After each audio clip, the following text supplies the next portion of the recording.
Welcome back. Today we're going to be dealing with two of my favorite items in the micro SCX24 world. You can probably guess what one of those is. We've got a titanium XL cheat code chassis to build. So this is the one remaining version I don't have in the collection yet. Just beautiful as always. Cannot wait to get this guy started. But we're gonna need a body to put on that. So that leads me to one of my other favorite items in this micro SCX24 scene. That would be these beautifully detailed 3D printed bodies from WTMicro. So you can see here, I've got this guy already painted up, detailed, ready for the build, but we're gonna need one remaining thing to mate this to that. And that would be these guys. So these are some custom designed prototype boat sliders from Mazz himself to work with the 4-door FJ body. So I think without further delay, let's jump into this and see what we can build. Figured we'd start off with the paint and bodywork overview here. So as I said, it comes raw resin, so you do have to put in a little bit of work on it to get it looking something like this. And man, I think it came out looking really, really good. So not a lot of work here, but a little bit of time and effort put in to get this level of detail. So what I do to start with is take a sanding stick and get any of the little resin riser bumps off of the underside edges of the body, which are few and far between. You really don't even have to do that. I wash and dry the body, and then I start with this fine surface primer, and I went with white because I knew I was gonna want a bright color. Speaking of that, we went with TS92 for the metallic orange. And man, just in love with that metallic orange. I've used it in the PS colors before on Lexan and really like it. And no difference here. It just looks fantastic. So after that, go ahead and get the all the little details done. So the aluminum is what I picked up for the handles, keyhole, the hood latches, the lenses here, or the back buckets, I guess. And then use some flat white to pick up the Toyota. And then I tried something different on this one for the lettering on the rear, which is a little more raised and a little larger. I went with the extra fine point white Sharpie pen, and I think that worked perfectly. A little bit easier than trying to do it with the fine brush, but overall super happy with that. And then after it is detailed up, I go at it with the water-based black it out detail or panel line, and that's what picks up all these nice little crevices here and really makes those pop. Really adds so much depth to it. So that is water-based, so once you get that on and there's some slop, you just kind of wet one of these, go over it, and it picks up any excess that is not in the crevice and leaves you with a nice defined panel line. But that is really all there is to it, and you're basically set to go. But since this is water-based, you're gonna wanna seal it up with something. So I use this semi-gloss clear TS79 to maintain some of that gloss from the metallic. And then the roof is just primer and matte white because I didn't want any gloss to that guy. But super easy. I think I hit the bed with just flat clear because it's already black. And there you go. So once we get LEDs working, we'll get these clear lenses attached in here, glued in. And then of course, we're not gonna use the sliders that came with the kit. These are set up for the stock chassis. But of course, you saw we've got some nice new sliders to set us up for the cheat code chassis. So speaking of that, let's take a closer look at this cheat code chassis. So as I mentioned before, this is the titanium rail version versus the carbon fiber. So it's nice to have some options. The kit includes your forward and rearward magnet mounts. And then I don't know if this comes in the kit or he just tossed this in for me, but this is the non-magnet mount cross brace. This is a great option if you're doing the cab only build, which I'm not, but you don't want the pods visible as your rear cross brace. Then moving forward, we've got this adjustable ESC or battery tray, I guess. Slides along the rail here so you can position it forward or rearward, up or down to fit it around your motor transmission assembly. And that will sit on this nice flat skid. This is set up for the angle of the chassis, so of course you can't flip the direction of that skid, but it is set up with 2 pegs, so you can actually flip the motor and transmission on top of that skid once it's installed. So that's a great option. You also notice those slots in the chassis that allows you to slide the transmission forward or rearward, depending on how you want to build this guy. So the sliders are set up for that as well. Let me see if I can zoom out a little bit and get this guy to focus in, but you'll see the double set of holes there. So that allows that transmission to live either forward or rearward. And then these you can see are cut out for the upper link riser positions there. So it gives you room for that micro nut to live. And these new prototypes are set up just the same way here, of course. So these will work perfectly with the cheat code, just a little bit longer, and they'll mate right up to that shape of the body. So that is it in a nutshell. Before we get started, I figured we'll go through the parts and pieces we're gonna need for this build. So in the Furitek corner, you can see I've got this nice Python in the black case. It's their high-powered ESC. It's not the Pro, but it's still a pretty powerful ESC. So it's one I haven't tried. Excited to get that in a build. I have tried this mini Komodo pancake motor and really like it. Very torquey, very quiet and smooth.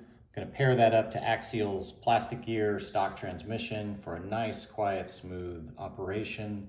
And then I've got Crossover RX's little 5-channel micro receiver that'll pair up to my FlySky GT5 radio. And then the first piece of color match bling, and probably only, is this orange limited edition NSDRC RS100 servo. So that guy is gonna sit atop these nice silver MEUS ISO axles. So these guys have that high steering angle of 52 degrees, but you can see there's a little issue here on the knuckles.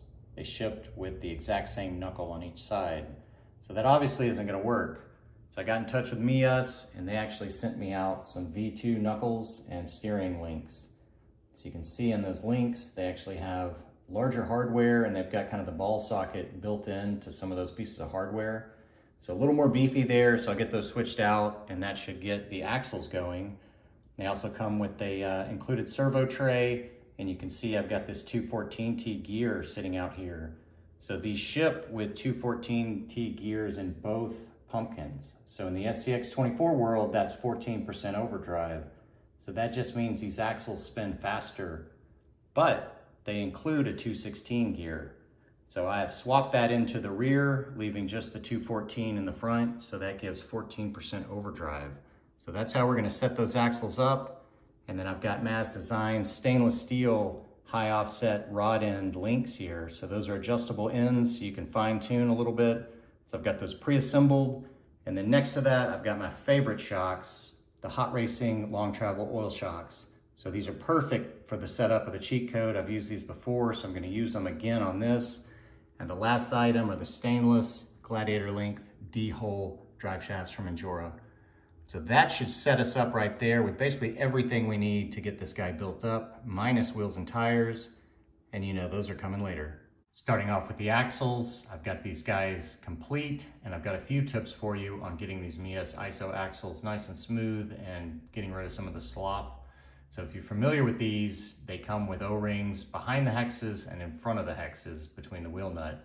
So there's a lot of slop in these for some reason. I think it's just where they put the pin in the axle, but you can see that pin almost comes out of the hex fully with no O-rings in there. So there's just a lot of slop. Even if you tighten down all the way and have a wheel on there, you still get a ton of slop, and it really is bad in the front because you've got the double joint. So it just translates really quickly through that knuckle. So you can see I've got some little guy out on the table. So I've remedied that on the front with +1 brass hexes. You can see that here as compared to the one they give you. So quite a bit more depth there. So that just brings the hex out closer to the basically into the thread of that axle. So on the front, that seemed to be the trick here. So no O-rings, and there is zero slop translating through that knuckle. And these are nice and free spinning, but also nice and tight through the bearing. So that's exactly what I wanted there. So that looks to be the trick. So I'm gonna do the same on the rear axle. You can see these V2 knuckles have the really nice, thick, chunky hardware. So I just installed those first and then popped the rod ends over those. And then you still get the 1.4 typical kind of ball socket for this connection. So not a lot has changed there, just beefier connections at the knuckle.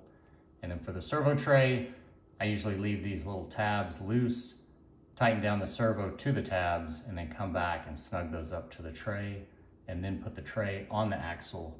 And that keeps everything nice and square. But the front axle feels really good. The rear axle, like I say, I'm gonna get this slop out of here with those hexes. And then the only other note was the diff cover.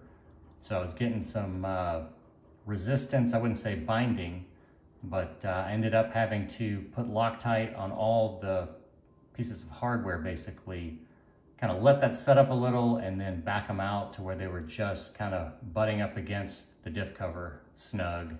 And it is perfectly smooth now. So exactly what I wanted there, but just be wary. Kind of do this off the truck, spin it up as you're tightening these down and just check the feel. I also ended up adding an O-ring on each side of this worm gear to take out some kind of front to back slop here. And you can see that's nice. And again, tight but loose. So very good connection there. So I think the axles are basically ready to go. I've got the servo box here, so we can take a look at the specs really quick, but I think we're gonna run this at 8.4, so it ought to be up at that 197 ounce inch. So really powerful, and like you see here, really nice looking servo. So I think that's gonna do it for the axles until we come back and get these guys mounted up. Well, that was quick. So I got the axles mounted. Figured it'd be a good time to do a quick little mock-up, make sure there wasn't any fitment issues with those sliders, and this body dropped right on. I'm telling you, just a perfect fit. Great job, Mazz. Very happy, no sanding involved. So the second thing I really needed to look at before I went much further was this front end. And this is usually the kind of the area you kind of have to tweak on these FJ builds. You want to get the wheel as far from this fender as you can so you can allow for turning, especially with these ISOs that are going to have that 52 degrees. And you want to avoid, you know, crashing your steering link and servo arm into the back side of that grill or your lights, whatever coming through there. So it's kind of a game of adjustment usually. So I think that's the next thing that I want to look at is kind of retweaking the front end geometry a little bit to bring everything forward, maybe adjust that caster a little more. But so far, very nice layout here. I mounted these upper links in the kind of the furthest back lower position, and that was to push this, I guess, rotate it back, trying to get the height of this guy down because I'm thinking about that bed as well. And you can see I've got the frame resting right here on the shock towers. And also it'll be dependent kind of on, you know, where that cross brace is, if that's gonna be a bump stop for those links. But right now, that seems like it's gonna work out pretty nicely there. Nice pinion angle, it'll keep it up above the high clearance links there. So that's what I was looking for in the rear. And like I say, the front is not there yet, but that's the basic idea. The sliders were one thing I noticed. I had two sets, and the one I showed, I guess, on camera earlier was a totally different print material. So I guess that was the in-house prototype, and these are more of the, you know, production type finish. So I'm glad I noticed that and swapped over to these, but these are just super clean, super flat, you know, surfaces. So just mounted up perfectly. No fitment issues at all with that body. But I think now, before I get into tweaking that front end, we're gonna do a little bit of cheating. All right, got the original XL carbon cheat code FJ build. So might as well pull this guy out since I've got it for reference. It's been a while since I've looked at it, since I built it. So let's pop this off and see what we can see on this front end. So the first thing you're gonna notice is it's got the flush mounts up front. So we only got one of those in the set, and then I've got the riser mount. So that may be something that needs to tweak, but you can see this front end, nice caster to it, nice lean, and this is stock axles, but I believe this does have some CVDs. Does this have EXO? No, this just has CVDs in there, some Mofo CVDs. So pretty good steering angle right there. We're gonna have even more steering than that. So let's pop this body on here and actually look at that. So these are little tires, and you can see there's a little bit of clearance, just perfect there at twist. So that's the outcome we're gonna want. So let's see the setup on this. So you can see that drag link is right there at the grill. I mean, this thing is super close. Let's see if I can flip this over and get a better view. But you can see we're about as close as you can get with that. That's a good view. The hardware is right behind the grill. And you'll notice on this guy, I've got the drag link screwed in from the front, and I think I've got that way on most of my FJ builds, or the WTMicros in general. So we'll see. I've got a different axle, of course, on this. It is an adjustable mount, but there may be some slight differences on how that servo sits. Doesn't really matter if I have to flip-flop it this way, that's fine, but I think that is the next step. Shouldn't be a lot of difference from this guy. I'm using the same long travel oil shocks on this one. And you can see here, I do have those lowers unthreaded. Looks like the top I've got all the way threaded in. So I may have just kicked out the lowers for the caster and the length. So anyways, there's gonna be a little bit of adjustment, I think, on this guy. And luckily, I've already kind of dug through my spare cheat code parts, and I found, I guess, the same style, new style flush mount, and then this must be the older version flush mount. But either of these will work, but it looks like I'm gonna need kind of a low pro at the rear for the bed and a low pro at the front, as you see here. And then really the servo can't get any higher than these magnet points. So basically right there at the hood, keeping everything low. So that is the look and kind of I think the same stance I want to get with this guy, except we're just going to be a little bit wider. Back with a bit more progress. So I've got some shocks on the rear assembly, no oil yet, but something to kind of hold that together and just kind of finalize maybe where the shock positions go.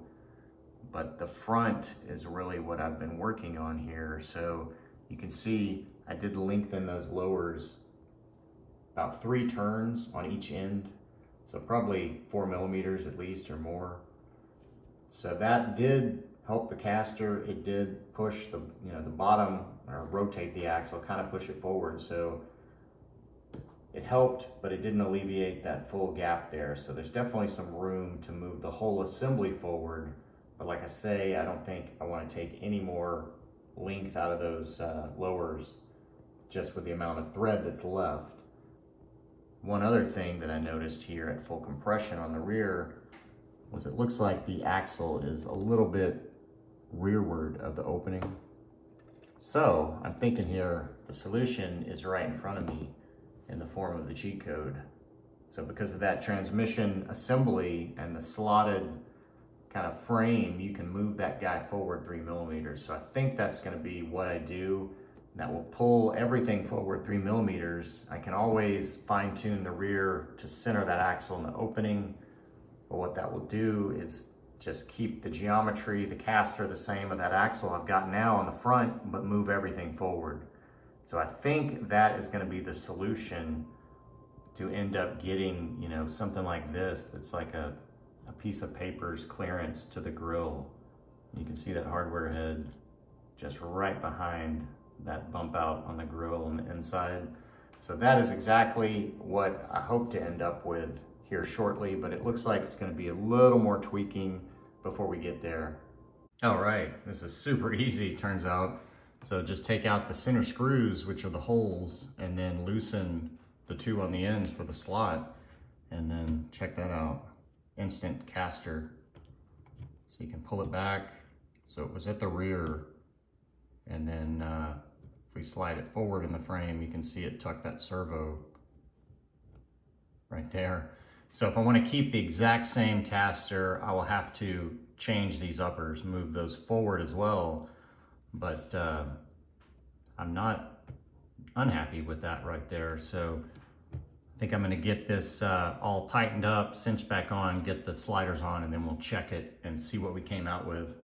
All right, got the orange one adjusted, sized up next to the red one, and you can see there, looks like we are even with the front axle now potentially a little more forward. I think this one has more extreme caster than the red, but definitely improvement. Let's check it out from the side.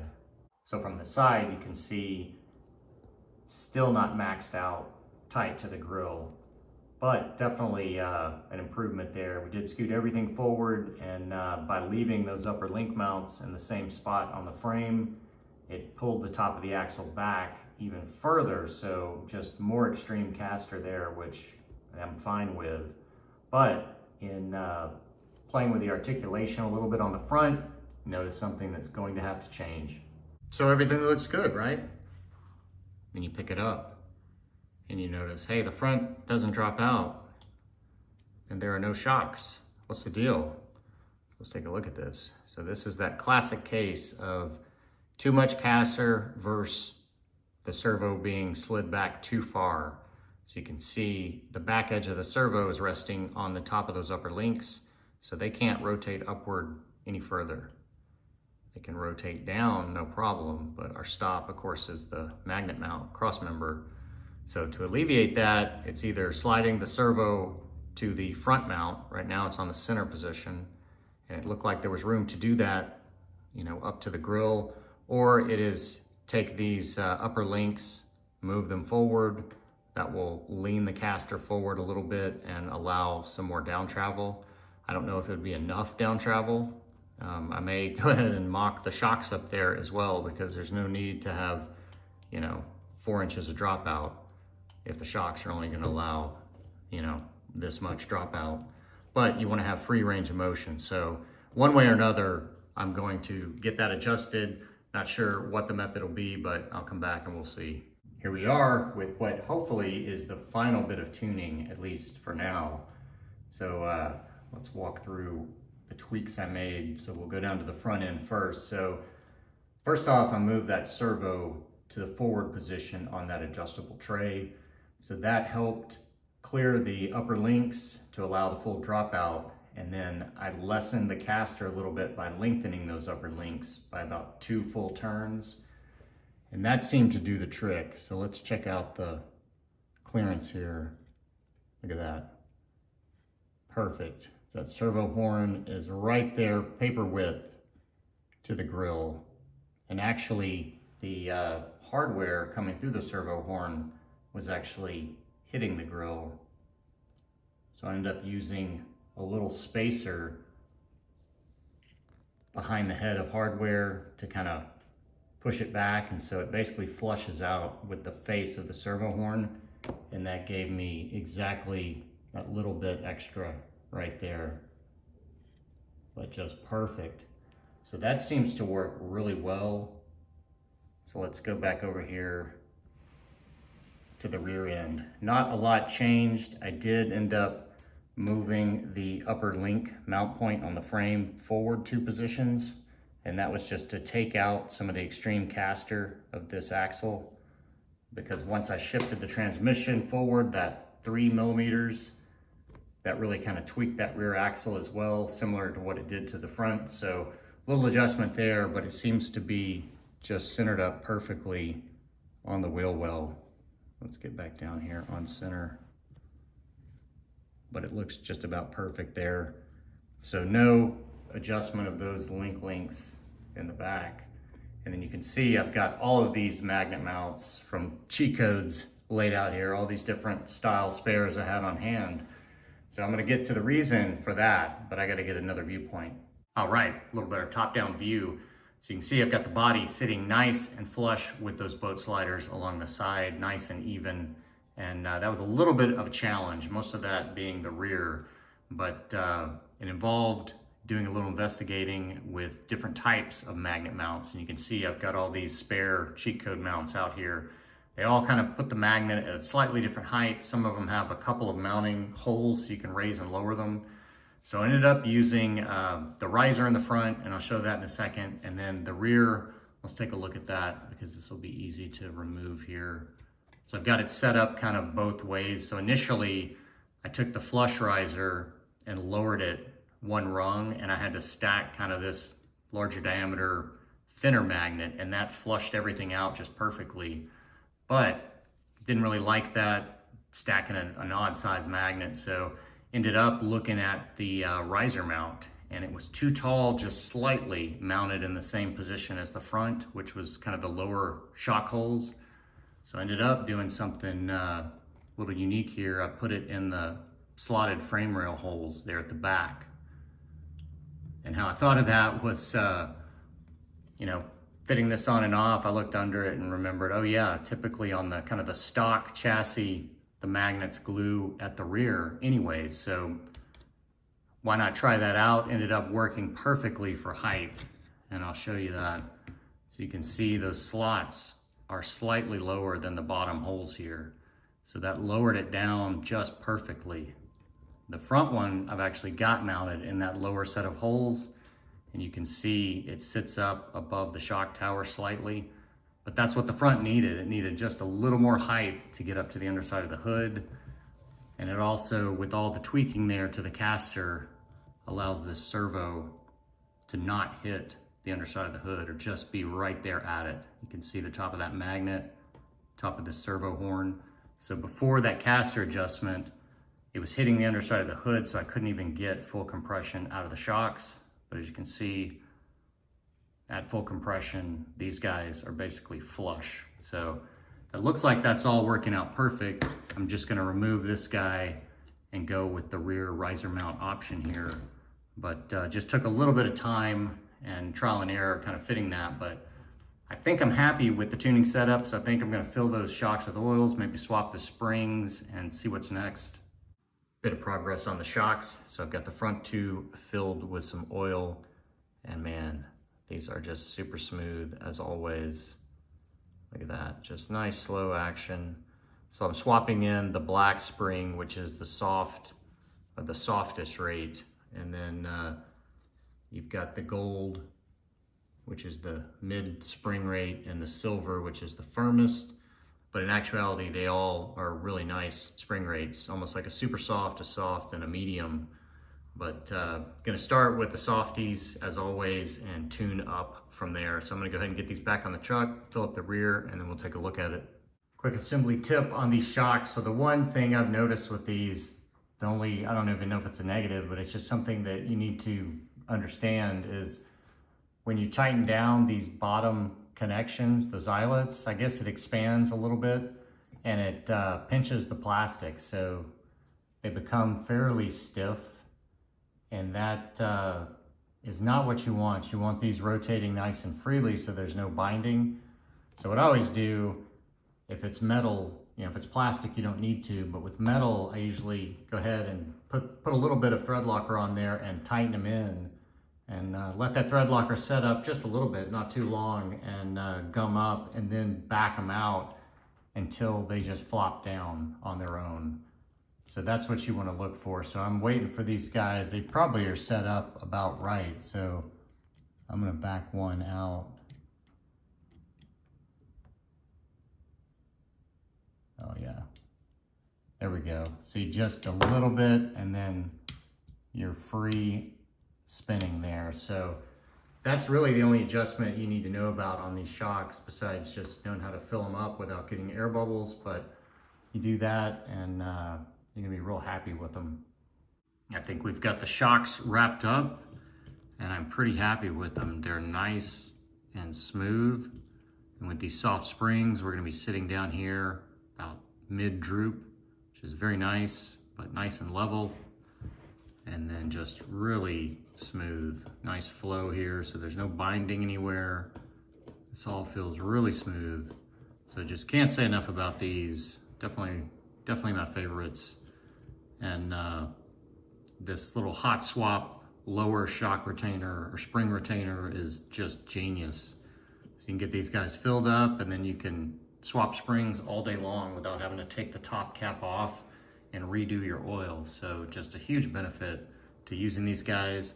They also make the big bore. They're a little bit shorter now, and they have that same removable lower collar feature. So another good option as well from hot racing. But anyways, not a lot left here, but there is kind of a glaring hole here in the middle. So maybe that is the area we need to look at next.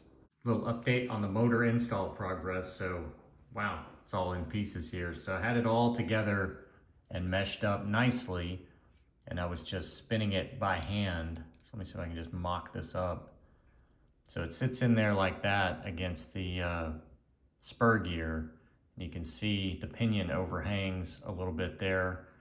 So the problem I was having was every so often I would get a little resistance, and I pulled this all apart and realized it's the location of the little grub screw here at the end of the pinion.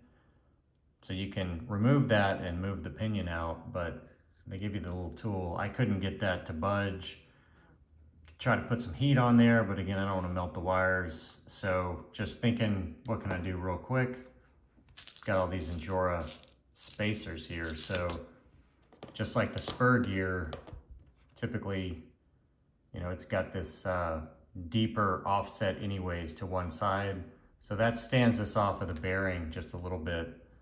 So what I'm gonna do is just add one of these in there to stand this off a little more. So instead of adjusting the actual pinion and grub screw, we can actually adjust where this spur gear sits. If I can get this to seat back on there. It's a lot harder to do in front of a little camera. There we go. So it's on there, so this should sit out now a little bit further, and that shouldn't hit the little grub screw. So I'm gonna mount it back up, see if that's the case, and it's all smooth spinning. That seemed to do the trick? Well, almost. I actually swapped in a slightly thicker spacer than Injora makes, but same idea. And if you do not have any of these multi-packs of spacers, I highly recommend picking some up. They are super handy. As you can see here, they can be used for a variety of different things. So once that thicker spacer was in there, got the spur pushed forward that way, away from the little set screw. Listen to that. Nice and smooth, just buttery smooth. The only other thing I would note is don't over tighten the lock nut to the spur, because you've spaced it out now. You're gonna have extra thread to kind of compress. You don't want to crush the spacer into the bearing. So I initially kind of over tightened it slightly, and there was a little resistance, and just had to back it off. And you can see here, it is just nice and buttery. So that's why it's so good to check things off the truck by hand, because you can feel inconsistencies like that super quick and identify them. So I think I'm happy now with this mesh. Feels really nice. There's a little wiggle from the spur to the pinion. It's really hard to see because these gears, the teeth are just tiny.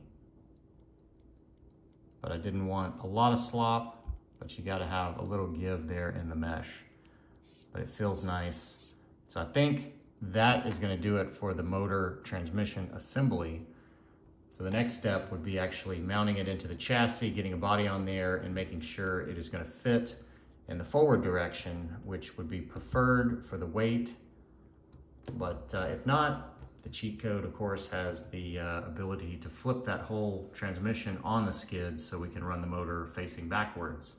So that'll be the next piece of discovery here. Easy enough, motor transmission in. So I went with the forward facing, obviously, like I said, for the bias of that weight. So crossing my fingers, that's gonna work. One other thing I went ahead and did was glue in the chassis side magnets, so I could get those guys secured in, get an accurate kind of height stack to test fit this body. So other than that, the only note would be on this cheat code skid, since it's sloped and thicker at the front, you're gonna need to use an 8mm long piece of hardware versus a 5 at the rear. Other than that, it is super simple, just like any other transmission to skid install. So I guess that only leaves one thing here. Let's get this body over here, get this thing test fit on. So let me line it up here. I'm gonna push it all the way forward. Feels nice and level on those sliders. So I think we are good here. And look at that.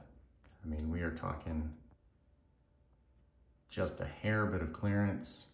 Of course, the magnets aren't really sucking the body down as far as pulling it tight. Let's check this guy. So you can see it's spinning, but then it can spin no more. So let's flip this guy over and take a look. But I suspect I know what it is. Just as suspected, it is these little spokes that chamfer out on the front face. So the actual can clears it, but you can see they just barely touch it.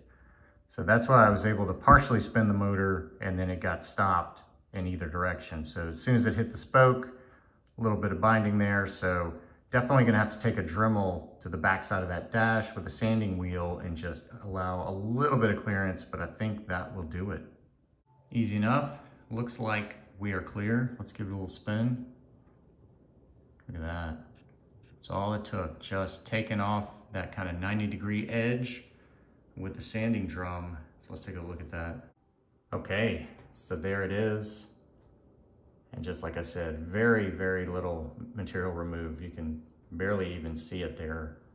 It's just when I turn it this way, but that's all it took. Of course, I was very careful. I didn't want to take off too much and come through the hood since this guy is detailed up and finished. But you can see I came nowhere close to doing that.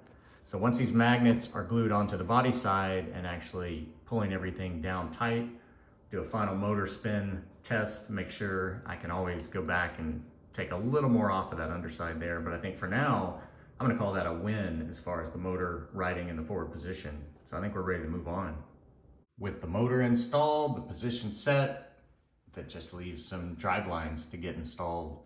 But before I do that, I like to go ahead and test the motor, spin that up, make sure it is nice and smooth with the transmission. I really don't have any doubt that it will be, but it's nice to test it before you get too far in there. If you got a problem, you can identify it. Then I like to go ahead and hook up the drive lines, and that will test the axles, so then you can see if there's any trouble there. But it's nice to kind of separate the two as far as testing the functionality of them. But before I do any electronics, especially install and get everything kind of crammed inside, I like to go ahead and get the body finalized. So getting those magnets glued onto the underside, which I have actually already done. So I think we can do our final motor spin clearance test here at the dash. Now that the body is pulled down tight, look at that, just still perfect there. So that looks like it is gonna work. Let me see if I can get this body off and take a quick peek underneath. And you can see I leave the black tape. I just cut it out around the magnets, kind of black those out. And then nothing to it here, just some more shoe goo. And one thing I don't think I mentioned when I glued this bed in initially, I just used like a little bit of shoe goo on these ledges here initially, because I don't want anything to squeeze up through these gaps, you know, mess up the paint, the finish. Don't want to have any glue coming through. So then I let that set up, and then I come back and kind of run a weld of shoe goo along those seams. And then this kind of front edge does not have a ledge to it, so there's really no support there. So I did the same there. I put a little weld, so then that kind of really locks this piece in on all sides, since that is what is supporting the magnets and kind of the pull when you lift up on the body. But really nothing to it. And there's no gooage on the bed. Came out nice and clean with that method. Keeps it all underneath where you don't see it. So now I think we are ready to get out some electronics and do a little testing here. Quick change of plans here on the electronics. So initially I had this selected for the build, this AR52A2 Plus 5-channel micro for the FlySky GT5. I'm gonna end up swapping this guy out, I think, because I really don't need the 5th channel. I actually really don't need the 4th channel. So I've got this FS2A 4-channel micro off of Amazon instead. So I'm gonna save that 5-channel one because this guy only has headlights. So really we're only gonna use 3 channels on this guy. So no need to take up any more space or use that extra, or waste that extra functionality of the other one. So I think that will be the receiver, and then everything else is here in front of us. But since we're gonna run this guy on 3S, I'm gonna kick this guy out that it comes with and provide my own with a JST. And then we'll select some battery for fitment, but I've got one for testing here. This is a 300 mAh 3S from Galaxy. So hopefully something about like that will fit on the slider. But really not a lot to cram in this guy. And with this being an XL chassis, there's gonna be plenty of space for the install. So no challenge here, I don't think. So let's take a quick look at this guy. So this is the Python, like I said earlier, not the Pro. Really the exact same. I believe this is a 4070. I'll put the specs on the screen.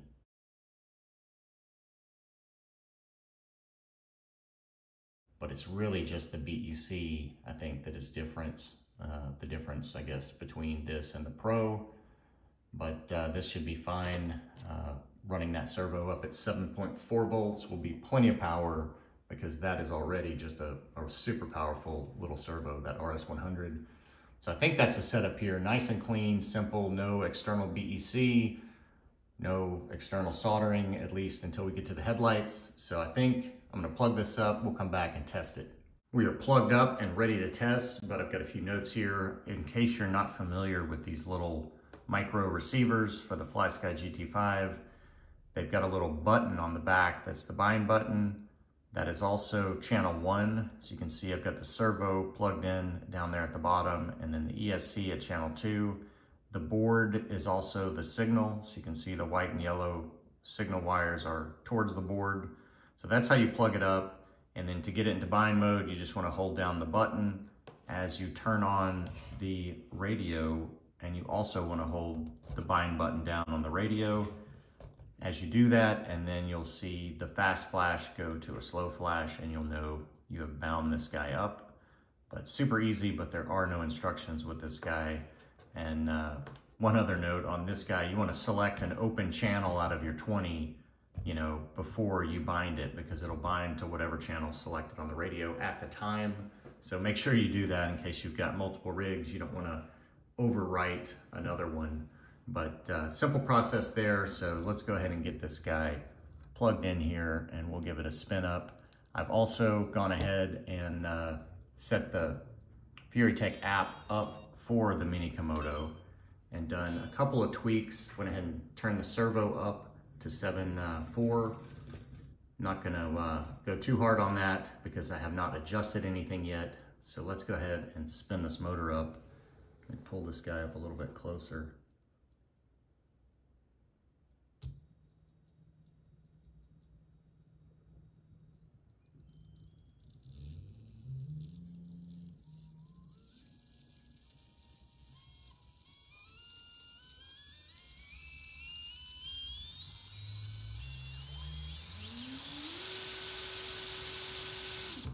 Nice and smooth, nice and quiet.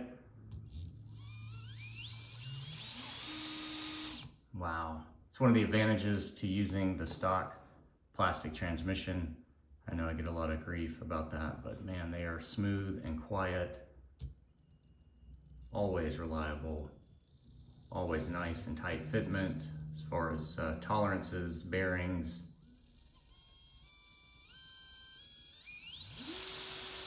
Just super smooth. So looks like that whole assembly is nice and functioning. So I think next thing I'm going to toss in these drive lines and we'll do one more quick test. Ready for round 2. Got an overhead shot here. Let's take a look at these drive shafts. See if they're going to be just as smooth now that they're installed. They appear to be. And look at that. No vibrations coming through the chassis.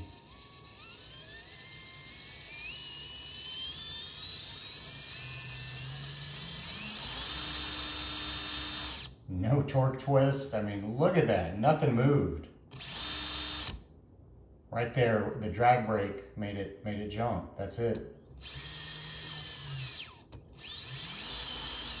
But as far as the drive line, it is perfectly smooth. So I've got the steering adjusted, so let's take a look at that next. And you'll notice these stops that are built into the ISO axles. So that's what you want to look at when you're adjusting your steering throw. So let's spin it up, and I'm sure there won't be any binding with these ISOs, but let's go ahead and see. You'll notice I'm coming right to the stop, but not touching it. Same on that side. Incredible, just buttery smooth. So I think everything checks out, and I am super happy with that.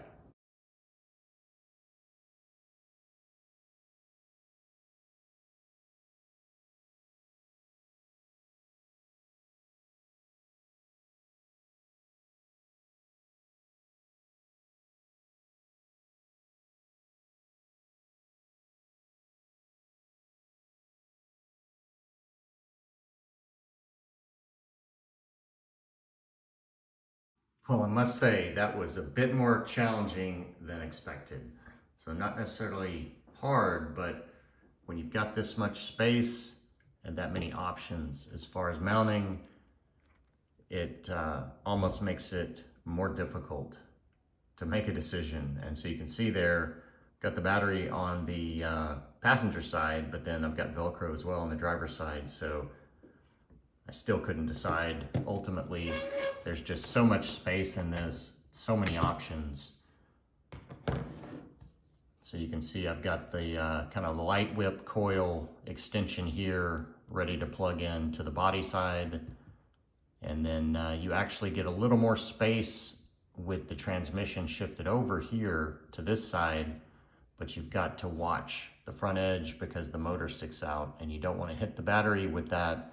So if you mount the battery here, you have the transmission as a stop, but you're a little bit tighter to the body. So I do have different size 3S batteries, so this is the largest. So I went ahead and just left myself some options there in case I'm running different batteries and I want some different fitment. But so far I'm pretty happy with it, except for this little guy won't just live in its spot until the body's on there. But other than that, nice and pretty compact and low. So everything is kind of below the window sills from the body on the outside. But nice simple layout here. Just trusty Velcro and 3M got the job done. So let's take a look at the body lighting. Very similar to the other long FJs I've done. Just bring it to the back and bring it back, and so I can plug in really easily to that extension. But those thin wires on the LEDs make it really nice to snake them there on the sides. Just tape them. It's not really getting in the way of the battery fitment there. So we're ready for the roof, and we are ready for the wheels and tires. But before we do that, how about we turn it on, take a look at these headlights. Time for a little test here. Boy, it sure makes it easy with no roof on there. You just reach right in. So we've got 7.4 at the front, super fast. Not going anywhere without wheels though. But I will say these freaking lights look awesome. So this is the warm white that I like to do on kind of the classic rigs, more era appropriate than the white kind of LED looking lights. But those look really good. Yeah, you can see the nice kind of yellow light they give off, that warm white. But I think that basically completes this guy, like I say, except for the hole in the roof and the hole in the fender wells. So I think it's time we get to that.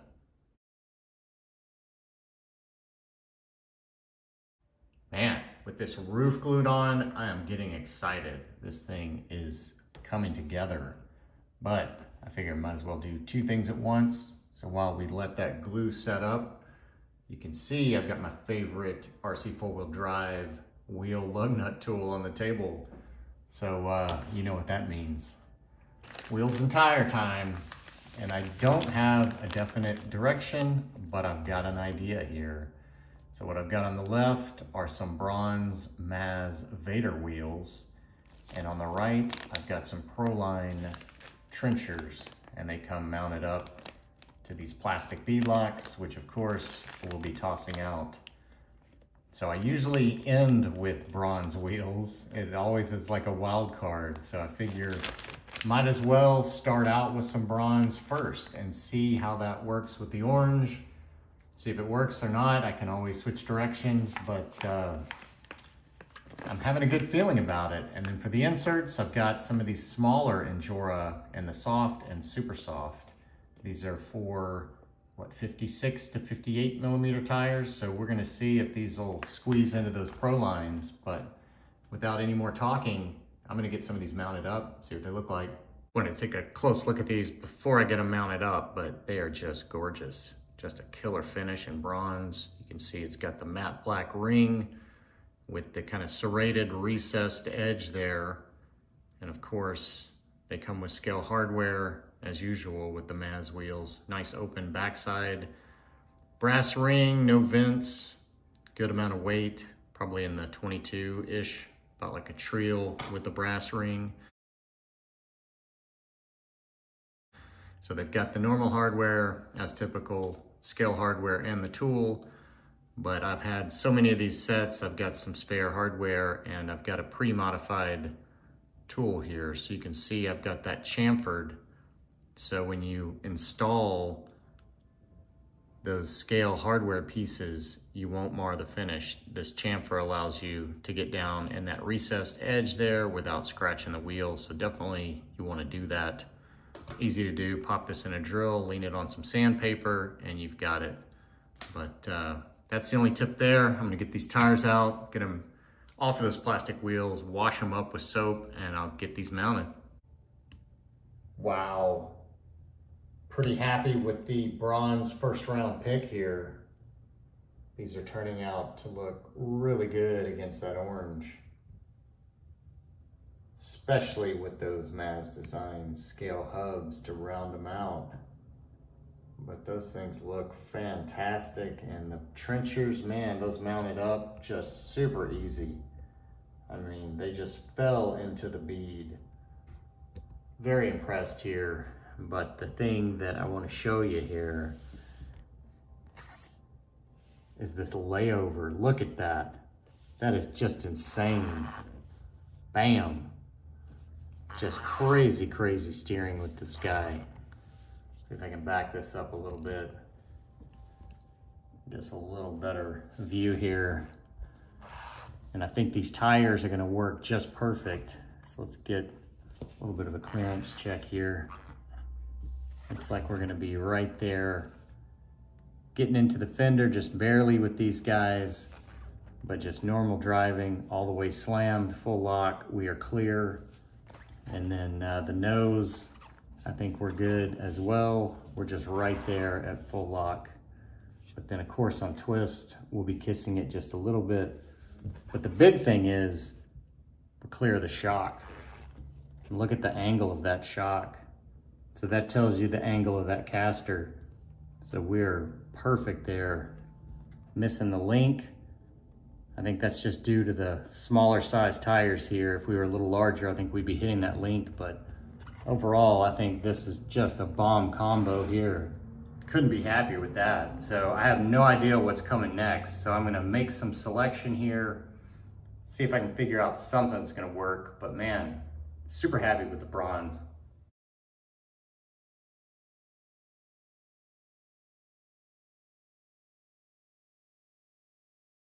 You knew I had to do it. I always like to get a weigh in at each wheel tire combo, and this is no different. Gives me a little bit of assessment here as far as moving forward with the other sets. So as you saw, not too heavy, and either way, sitting at a 56-44. So pretty good, not a 60-40, but that's pretty good considering the length of this guy. So I am happy with that as a starting point with these guys, and I'm sure happy with the look and feel. These inserts feel fantastic. Perfect fit in these trenchers. Definitely recommend that combo. So I think with this set finalized and the weights known, we're gonna move into what I've got in mind for the next set. Here's my idea. Not sure if any of this is gonna work, but I've got some J Concepts 57s. So these are made for TRX 4M type wheels. So they have a really fat bead, which makes them very hard to find a wheel to actually run them on. So I did find some that looked promising visually on Amazon. The only thing I can read about them is Traxxas TRX 4M. So hopefully these will mount up to those J Concepts. They look to potentially have kind of a wide bead seat, but it's hard to tell. We'll know soon enough. And then the wild card here is these brass rings from Injora. So these are actually made to convert typical 1.0s that have a regular ring to being able to run the TRX4 style tires with the fat bead. You can see how much thicker that bead seat is. So these may or may not fit these wheels. We'll find out in a second. They show these with the Injora white kind of stamp steely wagon wheels in 1.0s. So like I say, this is going to be a learning experience. We may throw out this whole combo but fingers crossed, we'll see. Looking good so far. So I guess we'll start out with the actual wheel. So not a bad looking rim right there, fairly vintage, kind of medium deep dish, I guess, mid dish, but figured that would work. Black is always a pretty good color, pretty neutral, works with everything. So setting those down, I think the first step here is see what the actual aluminum wheel weighs. So 16.7 versus these guys were at roughly 22 grams. So a little bit lighter here. So I guess next we'll look at these, just the brass rings. Are you kidding me? 34 grams.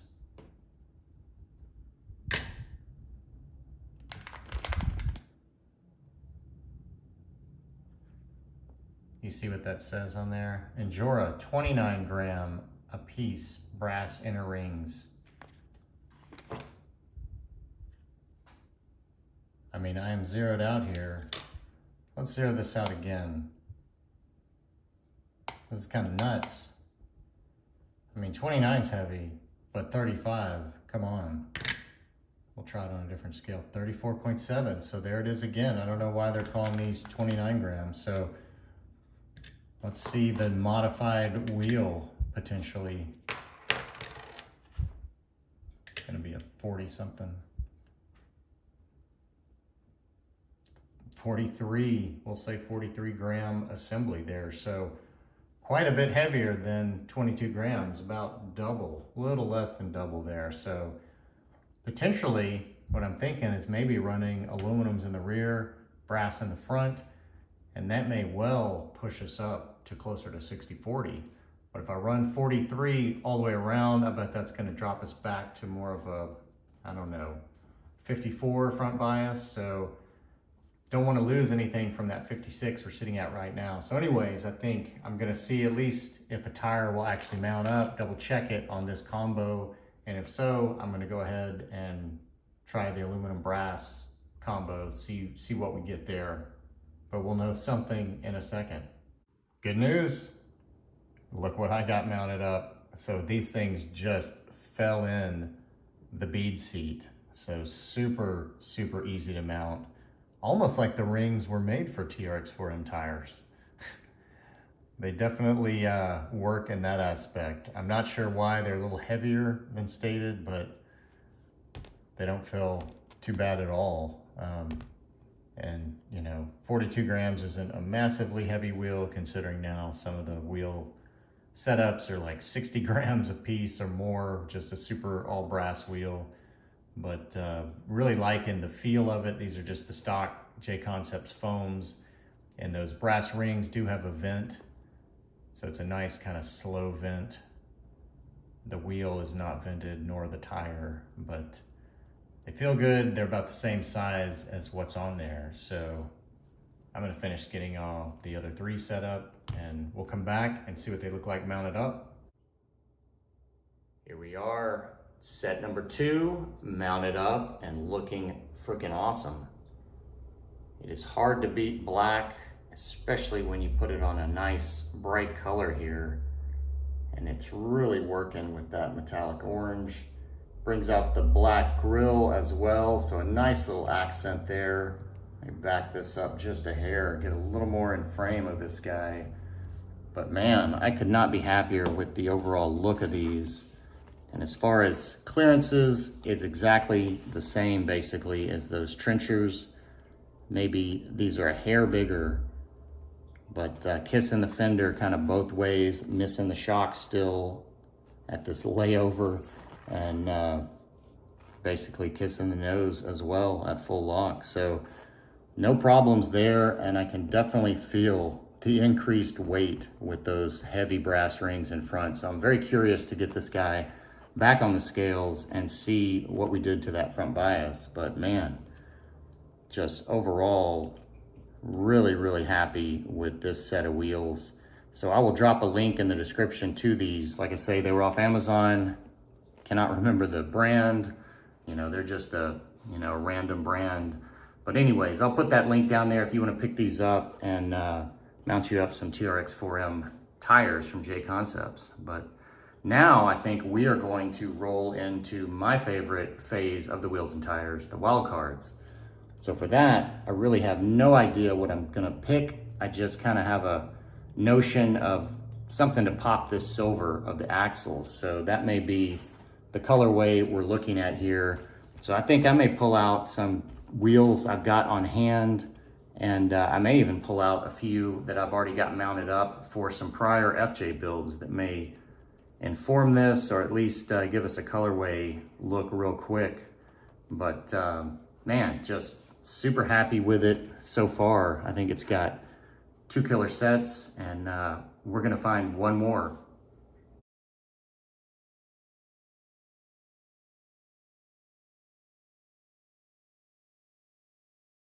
Boom, hit the nail on the head. So perfect 60-40 either way. But as I was weighing this guy, I noticed something. My nose at the front was sitting a little lower than the rear.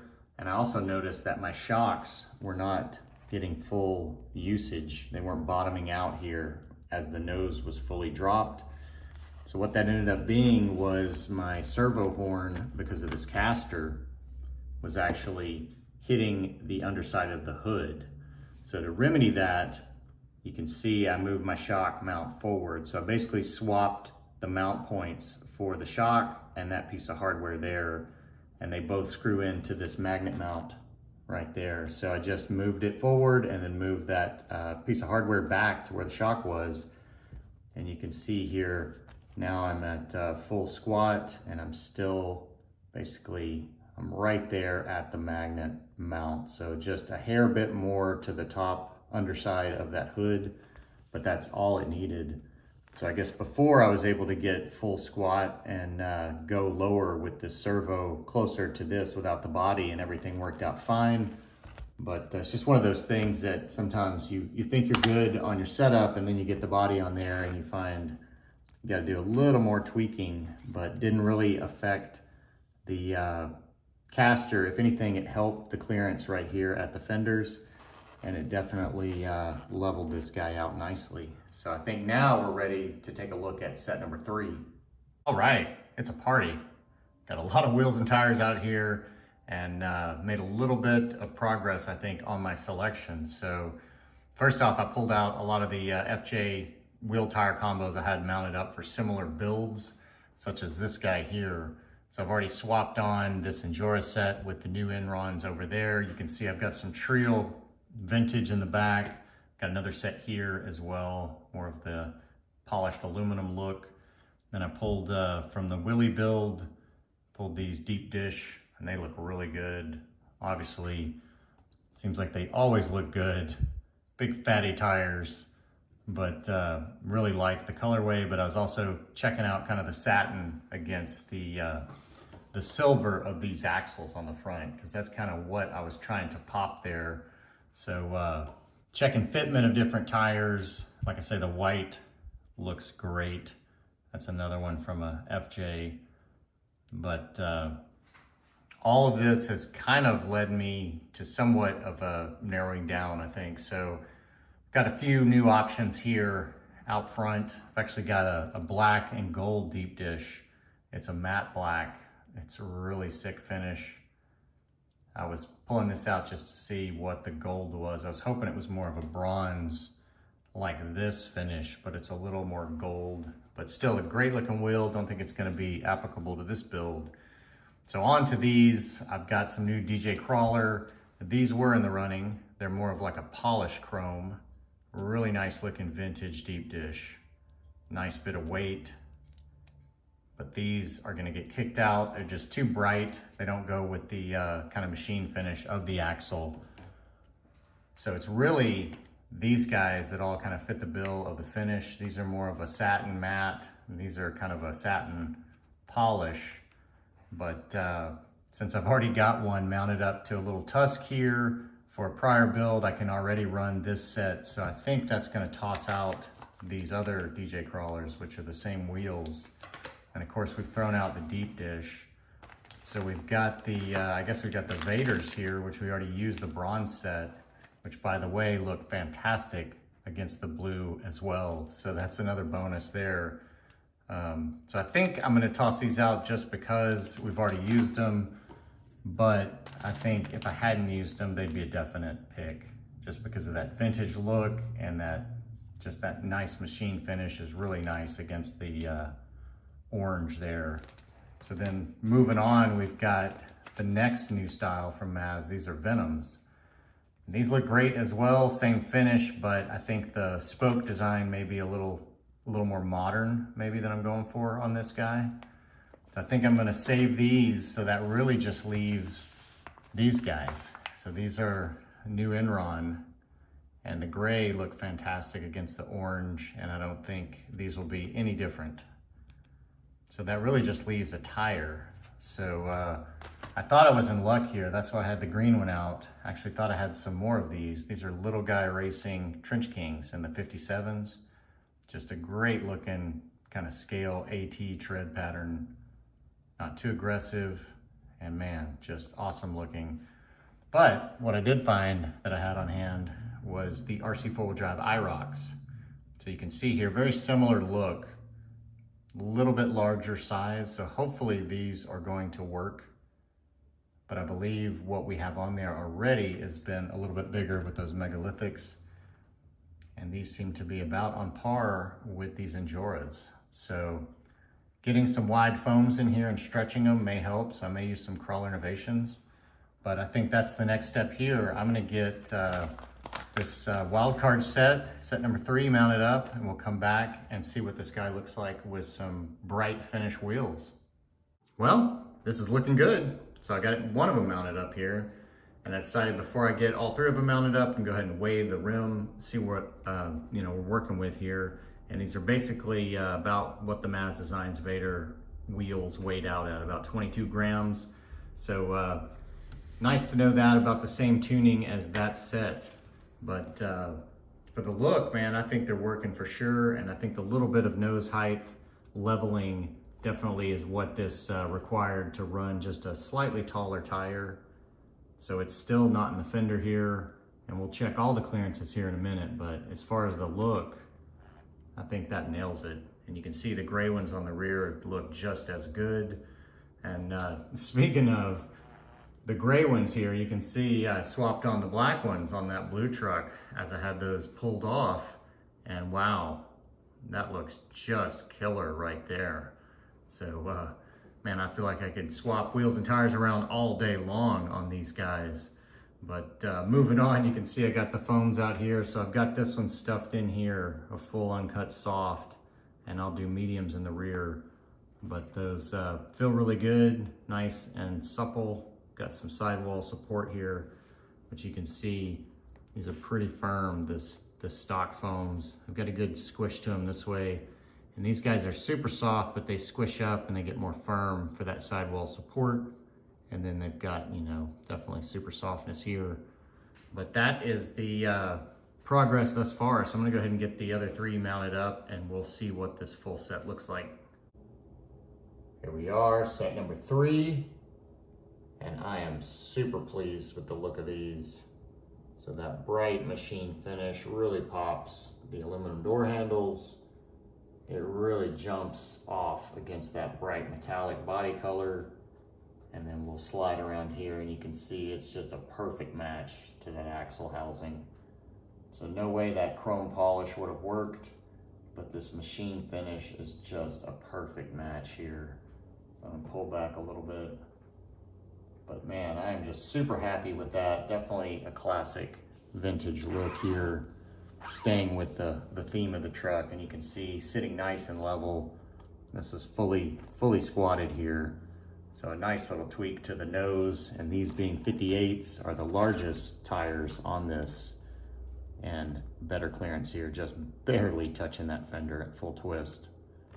So I think that was a nice little tuning tweak to the nose, getting full travel now out of these guys. Boy, I love those shocks. So this thing is now sitting pretty with 3 really nice looking sets of wheels here, and accenting these beautiful axles here as well. So I think now I'm gonna get this guy on the scales, see where it ended up. I don't think it'll be a surprise. I'm gonna wager it's gonna hit that 5644 right there with the Mazz Designs Vader wheels, since these are comparable and they all weigh the same. But we shall know soon enough.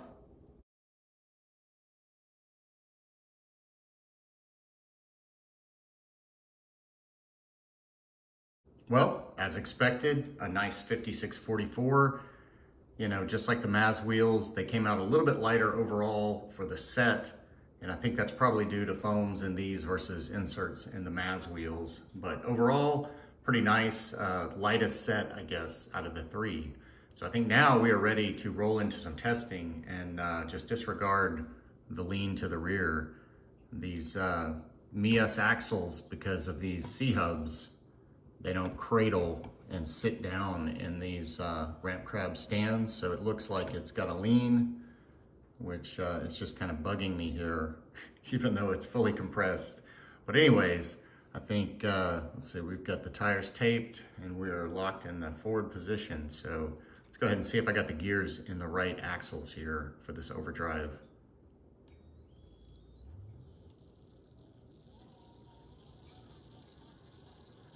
It's looking good so far. That's 1, 2, nice and quiet. 3, 4, 5, 6, and is that 7? I think that was 7-ish. They ever come back together? Maybe it's 8. So those are what, 214? So it ought to be 14% overdrive. So that seems about right. Let's check that one more time. Let me get these back and aligned. 1, 2, 3, 4, 5, 6, 7. Did I get a line there? Did I just miss it? No, we don't get alignment on 7. So one more turn, that's 8. It looks like we're 7 3/4 to 8. Somewhere in there, we come back around. So it looks like there is overdrive in the front for sure. The tires are spinning faster. Nice and smooth, nice and quiet. Look at that, no binding. We are hitting the ramp crab stand because of this crazy steering, but I think overall, I'm happy with that. Everything checks out, so you know what time it is. We're ready to get this guy on the table. All right, let's do this. Got the lights on. Figure we'll start out with these flex ramps. Creep this guy up. Can you hear that? Me either. Look at that beauty. And get a peek at that orange NSDRC servo in there. Man, those wheels, they do look good.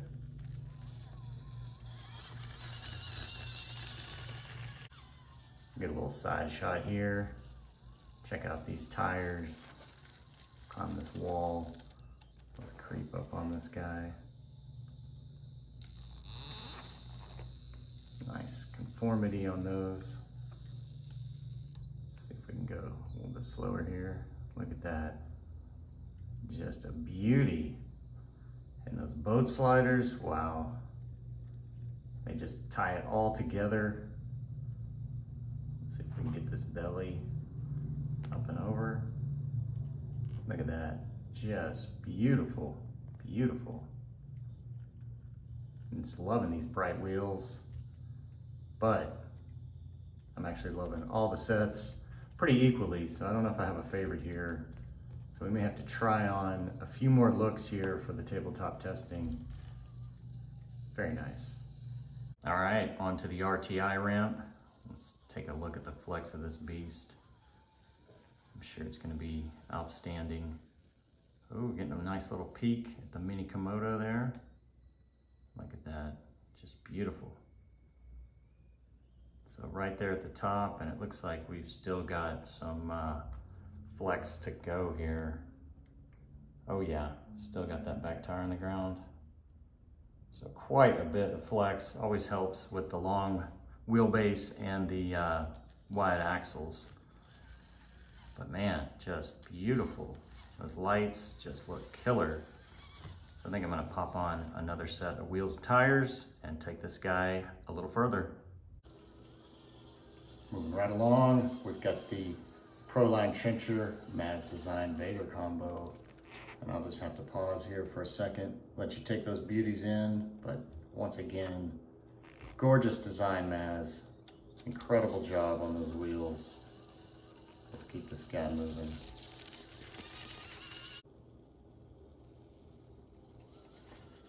All right, time for a little side shot here. Let's see how these inserts conform on this little wall climb. Very nice, very nice. So I'm really getting on the bandwagon of these inserts after using them on a few builds. But just fantastic. And these trenchers, as always, just super good grip. And man, they look great. Up and over. How about I come back at it this way? A little different angle, a little different view.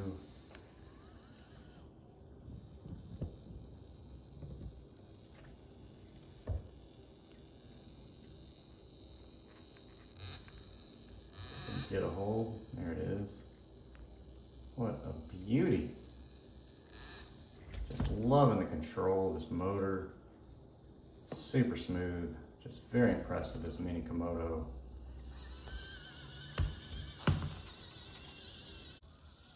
Figured we'd end off on the RTI ramp with this set of wheels as well. And man, let me just stop here and take another look at these, just gorgeous. Super happy with this combo. Those trenchers look so good wrapped around these Vaders. So again, just super, super design there, Mazz. As always, just super high quality wheels, and these are no different. So we've got one more set to take a look at. So I'm gonna swap on those J Concepts. Okay, different tires, different wheels, different camera angle. Got the lights off, so we can get a little bit better view of this guy without any glare. A little different angle of this wall, so we can get that nose over. Tell you what, we're just pushing this obstacle away with all this torque. See if I can slide this around a little. Look at that, just crawling up, no problem. Those J Concepts just conforming wonderfully. Up and over. Very nice, very nice. Couldn't be happier with these. All right, another new setup here. A little different flex opportunity, if you will. See if we can get this tire up on that edge. Come on, Connies. There you go, J Concepts. Keep that back tire on. Creep this guy up. See if we can just flex this out. I'll keep that back tire on. And then we're gonna float this guy, kind of lean in. And let's just climb on out of here. Easy peasy, nothing to it. Just love to watch it work. Can't get out of here without taking a final look here at these Mazz Designs boat sliders for this cheat code and 4-door FJ. So these guys are just perfect to make this combo happen. Like I say, I don't know if WTMicro or Mazz is going to produce these.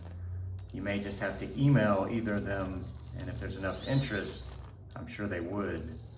But very happy to kind of have the first kind of prototype sets here to show you guys. And I'm definitely impressed with them. As always, definitely an awesome product here and a great way to mount this body up and fit it perfectly to this XL chassis. But anyways, I think that's probably gonna do it here for the tabletop testing portion. we have arrived. It's the end of another successful build, another cheat code build, and another beautiful WTMicro resin body. So just super pleased with how this turned out overall, just exactly how I was imagining it. And the wheel tire combos, no exception. Just 3 great options here. But of course, had to end out the build with the Mazz Designs Vaders. This is of course a cheat code after all. So speaking of that, why don't we take one last look under this body at this work of art. So just a joy to build as always. Precision chassis, precision parts, just excellent fit and finish, great design. And I think I've got this set up with some excellent parts here. And you add Mazz's links to this guy and you've got yourself a killer chassis setup. So I think I've got the battery in there, so I might as well turn this on and take a look at the lights one last time. Here we are, one last look with these lights on, and they look great. Cannot beat that warm white. Nice classic look here. Of course, I don't have the receiver on, so I can freely turn this servo. But just a great look, and couldn't be happier with this WTMicro resin printed body. As always, just incredible detail. So if you haven't checked out Matthew's Etsy shop, definitely give it a look here. And if you're looking for a scale body for an SCX24, look no further. You've found it. And he does offer these now in FDM plastic for the print as well as resin. So you lose maybe just a little bit of the detail here, but you gain a little bit of strength maybe in the plastic. It's not as brittle per se as the resin. But I think either way, these bodies aren't meant to abuse, and especially after you put in the kind of detail work and effort. I always like to drive these like a real vehicle and try not to put scratches on them. So they're very well suited for trailing and slow controlled crawling indoor courses, but definitely wouldn't want to drop this guy off of any high ledge onto any rocks below, because I think you can break these bodies pretty easily, and you wouldn't want to do that after you put in all this work, making it look this killer. But with that said, I think that's gonna do it for this build. And I hope you enjoyed it. I definitely did. It's always a pleasure building a cheat code. And definitely learned a few things along the way. That's without saying. So I guess until next time, I wanna say thanks for watching and stay tuned for what's coming down the pipe.